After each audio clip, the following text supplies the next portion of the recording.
अस्सलामुअलैकुम सामीन। 8 सफ़र मुज़फ़्फ़र और 3 अगस्त है। ख़बर का उन्वान है, उत्तर प्रदेश के गोंडा में बड़ा हादसा। तेज़ रफ्तार बोलेरो गाड़ी बेकाबू होकर सरयू नहर में जा गिरी। हादसे में 11 अफराद की मौत हो गई है। ये सब के सब एक मंदिर में जल चढ़ाने जा रहे थे।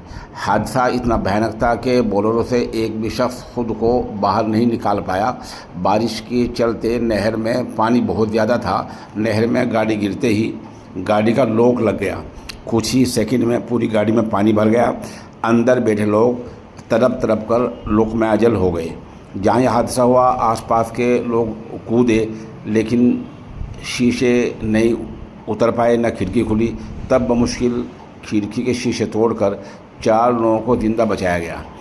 यह हादसा आज तकरीबन सुबह 10 बजे हुआ है और मरने वालों में 6 ख़वातीन, 2 मर्द और 3 बच्चे शामिल हैं। मरने वालों में 35 साला बीना, 22 साला काजल, 12 साला महक, दुर्गेश, निंदिनी, अंकित, शुभ, संजू वर्मा, अंजू और अनसुईया, सोमिया वगैरह शामिल हैं।